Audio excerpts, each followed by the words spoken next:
ٹھیک ہے. اب احادیث ہیں کیا؟ اعوذ باللہ من الشیطان الرجیم، بسم اللہ الرحمن الرحیم. نبی اکرم صلی اللہ تعالی علیہ وسلم کی ہر بات اور ہر عمل ہمارے لیے دلیل ہے. ہر مسلمان کے لیے اس پر ایمان لانا اور اس پر عمل کرنا ضروری ہے. اللہ تعالیٰ نے قرآن کریم میں آپ صلی اللہ تعالی علیہ وسلم کی پیروی کا حکم دیا ہے. کہاں حکم دیا ہے؟ قرآن حکیم میں. اور اس کی خلاف ورزی کرنے پر عذاب کی دھمکی دی ہے. اللہ تعالیٰ نے کیا ارشاد فرمایا؟ یہ سورۃ الحشر کی آیت ہے. ٹھیک ہے، سورۃ الحشر کی آیت میں اللہ تعالیٰ نے فرمایا ہے کہ وَمَا آتَاكُمُ الرَّسُولُ فَخُذُوهُ وَمَا نَهَاكُمْ عَنْهُ فَانْتَهُوا وَاتَّقُوا اللَّهَ إِنَّ اللَّهَ شَدِيدُ الْعِقَابِ. کہ رسول صلی اللہ علیہ وسلم جو تمہیں دیں وہ لے لو، اور جس چیز سے منع کریں اس سے رک جاؤ، اور اللہ سے ڈرتے رہو، بے شک اللہ سخت عذاب دینے والا ہے. یعنی اللہ تعالیٰ سخت سزا دینے والا ہے. اور اگلی چیز ہم دیکھیں گے، اگلے پیج پہ آئیں کہ قرآن کریم اور حدیث میں فرق کیا ہے. یہ دیکھیں، سب سے اوپر دیکھیں، قرآن کریم اور حدیث میں فرق صرف اتنا ہے کہ قرآن کریم وحی متلو ہے، یعنی وہ وحی ہے جس کی تلاوت کی جاتی ہے، اور حدیث وحی غیر متلو کیا ہے؟ جس کی تلاوت نہیں کی جاتی، اور جو نمازوں میں بھی نہیں پڑھی جاتی. قرآن کریم نمازوں میں بھی پڑھا جاتا ہے، اس کی تلاوت بھی کی جاتی ہے، جبکہ حدیث ہے وہ وحی غیر متلو ہے، اس کی تلاوت بھی نہیں کی جاتی اور نمازوں میں بھی نہیں پڑھا جاتا، لیکن وہ بھی اللہ تعالیٰ کا ہی حکم ہے. فرق یہ ہے قرآن اور حدیث میں. ٹھیک ہے، تو اللہ تعالیٰ نے خود قرآن پاک میں فرمایا ہے، سورۃ نجم کی آیت ہے یہ، کہ وَمَا يَنطِقُ عَنِ الْهَوَىٰ إِنْ هُوَ إِلَّا وَحْيٌ يُوحَىٰ. کہ اور یہ اپنی خواہش سے کچھ نہیں بولتے، یہ تو خالص وحی ہے جو ان پر بھیجی جاتی ہے، یعنی ان کے پاس بھیجی جاتی ہے. تو 40 احادیث جو حفظ کرے گا اس کی فضیلت کیا ہے؟ نبی کریم صلی اللہ تعالیٰ علیہ وسلم کا ارشاد پاک ہے کہ جو میری امت کے فائدے کے لیے دین کے کام کی 40 احادیث حفظ کرے، اللہ تعالیٰ اس کو فقیہ اٹھائیں گے. اور آپ صلی اللہ علیہ وسلم نے یہ فرمایا، میں اس کے لیے قیامت کے دن سفارشی اور گواہ ہوں گا. ٹھیک ہے، تو یہ بہت زیادہ فائدہ ہے. حدیث یاد کرنے کے 2 طریقے ہوتے ہیں، ایک تو زبانی یاد کرنا جیسے ہم لوگ کرتے ہیں، آپ لوگ سنا رہے ہیں، دوسرا لکھ کر شائع کرنا. تو اب پہلی حدیث جو ہے، اب جب حدیث ہم پڑھتے ہیں نا تو ساتھ میں ہم نے قالا بھی پڑھنا ہوتا ہے نا، عربی میں جب یاد کرتے ہیں کسی کو سناتے ہیں نا تو ساتھ میں یہ بھی. اور سب سے پہلی حدیث کا ٹاپک کیا ہے؟ نیت کی درستگی. یہ صحیح بخاری شریف کی سب سے پہلی حدیث ہے. ٹھیک ہے، اب یہ شمیم نے سنائی تھی، آپ سنائیں شمیم. قال رسول اللہ صلی اللہ علیہ وسلم انما الاعمال بالنیات. رسول اللہ صلی اللہ علیہ وسلم نے ارشاد فرمایا، ہاں، اس کا مطلب کیا ہے؟ یعنی اس کا مفہوم کیا ہے؟ ہم جو بھی کام کریں گے نیت اچھی ہوگی تو کام بھی اچھا ہوگا. ہاں، یعنی اعمال اچھی نیت سے اچھے ہو جاتے ہیں، بری نیت سے وہی کام برا بھی ہو سکتا ہے. نیت پر ہے نا، جیسی نیت ہوگی عمل بھی ویسا ہی ہوگا.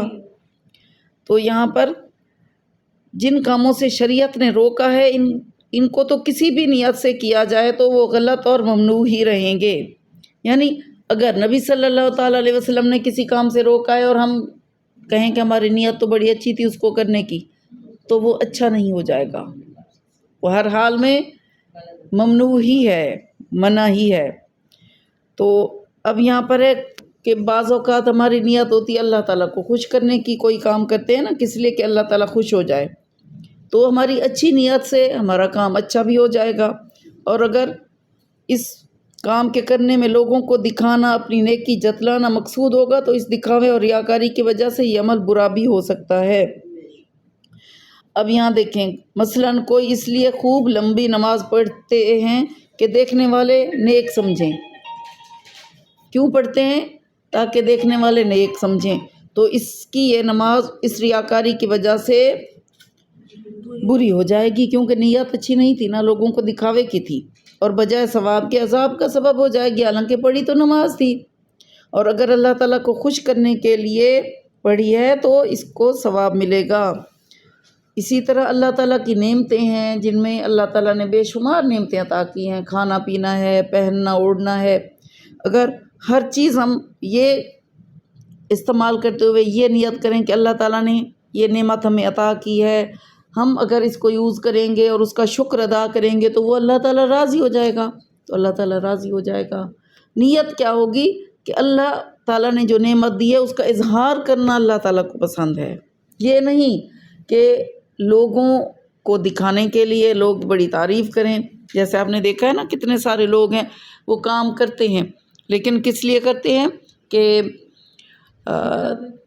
دکھلاوا، یعنی فرض کریں کسی نے کپڑے پہنے ہیں، اب اس نے یہ سوچا کہ پیسے تو میرے اپنے ہیں، شادی کرتے ہیں بچوں کی، کیسے کیا سوچ کر کہ ہمارے اپنے پیسے ہیں، اگر ہم اچھا مطلب ارینجمنٹ ہمارا اچھا ہوگا لوگ واہ واہ کریں گے، پیسہ خرچ کر دیا لیکن ریاکاری میں خرچ ہو گیا نیت کی وجہ سے۔ نیت جو ہے وہ ہم فرض کریں کوئی کپڑے اچھے پہنتا ہے یہ سوچ کر کہ قرآن پاک کی کلاس میں جا رہی ہوں اور میں اچھے کپڑے پہن کر جاؤں، اور ظاہر ہے یہاں آ کر بیٹھ کر خوشبو بھی لگائی جا سکتی ہے، یا اکیلے آ رہے ہیں تو پھر ہم لگا سکتے ہیں، تو یا ساتھ گھر ہے، اب آپ ساتھ گھر سامنے گھر سے آئے ہیں تو کوئی مسئلہ نہیں ہے، تو وہ اچھی نیت ہے کہ ہم اللہ کے کلام کی محفل میں بیٹھیں گے تو ہم اچھے کپڑے خوشبو لگا کر بیٹھیں، تیار ہو کر بیٹھیں تو اللہ تعالیٰ بھی خوش ہوتا ہے۔ نماز پڑھتے ہوئے بھی یہ سوچیں کہ یہ کپڑے پہن کر، اچھے کپڑے پہن کر اللہ کے سامنے جب حاضری دیں گے تو اللہ تعالیٰ خوش ہوگا، تو اللہ تعالیٰ پھر خوش ہوتا ہے۔ نیت ہماری کاؤنٹ کرتی ہے ہر چیز کے لیے کہ نیت کیسی ہے، تو اچھی نیت سے کام اچھے بھی ہوتے ہیں، بری نیت سے برے بھی ہوتے ہیں۔ اور دوسری حدیث تھی پاکیزگی کی اہمیت، ٹھیک ہے، اس کو ہم پھر بعد میں دیکھیں۔ اب یہ EME کی ہماری کلاس تھی، ختم ہو چکی ہے، قرآن پاک کا کچھ حصہ ہم نے پڑھا، تجوید کا اور احادیث مبارکہ جو تھیں وہ سٹارٹ کی ہیں آج، اور پہلی حدیث جو تھی اعمال کے بارے میں کہ اعمال کا دار و مدار نیتوں پر ہے۔ اب میری ایک اسٹوڈنٹ ہیں جو F بلاک میں رہتی ہیں، تو ان کو میں نے ڈراپ کیا ہے کیونکہ آج ان کی گاڑی نے نہیں آنا تھا۔ اب میں یہ واپس جا رہی ہوں، یہاں سے واپس نہر کے راستے سے میں نے جانا ہے، مین گیٹ جو EME کا ہے وہاں سے میں نے ایگزٹ ہونا ہے۔ شام ہو جاتی ہے واپس آتے آتے، ڈیلی کی یہ میری روٹین ہے۔ جب کلاس ہوتی ہے تو شروع میں تو گرمیوں میں تو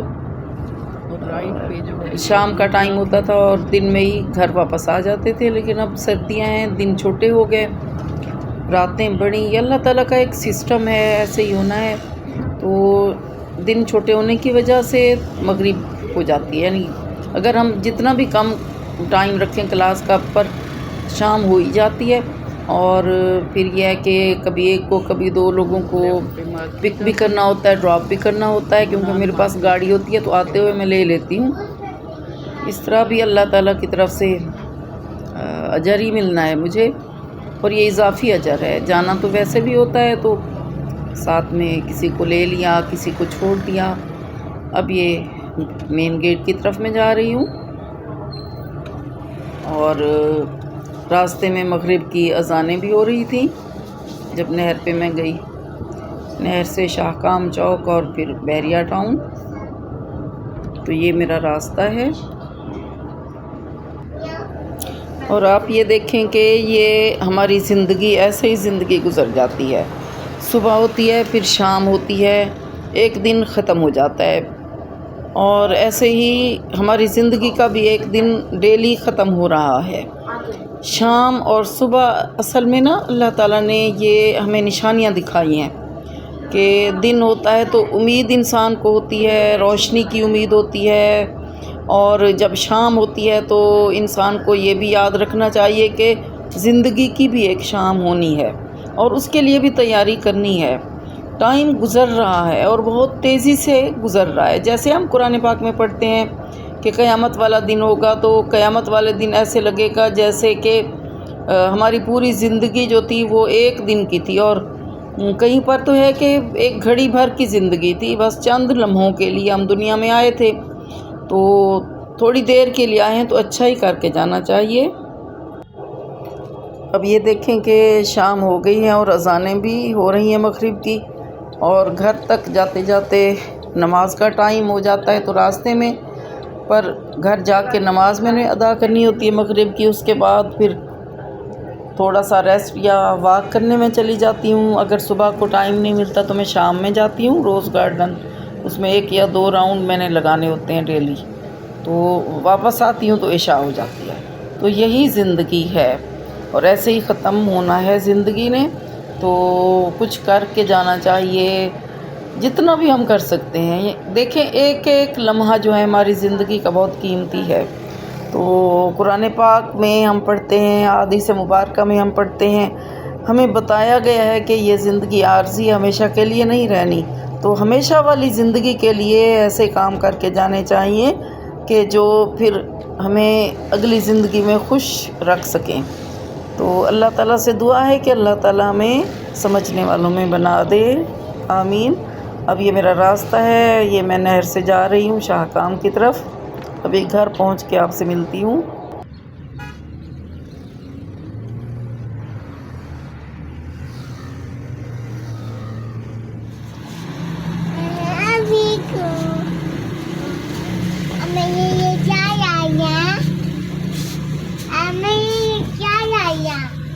کیا لائی ہوں؟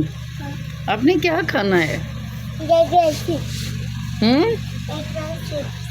چپس کون سے والے؟ آ جاؤ اذہان، ادھر آ جاؤ، باہر آ جاؤ، آ جاؤ آ جاؤ، گاڑی بند کریں گے نا پھر۔ آ جاؤ، شاباش۔ چلو گلناز وہاں سے بیگ نکالنا۔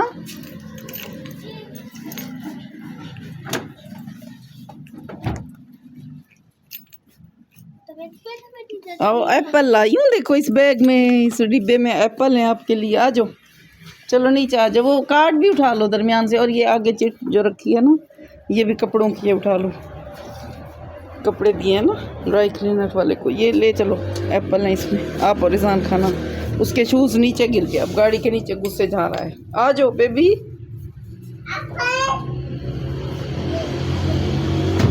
آ جاؤ، آج شاباش، آ جاؤ، گاڑی لاک کری، آ جاؤ، چھوڑ دو اس کو، چھوڑ دو۔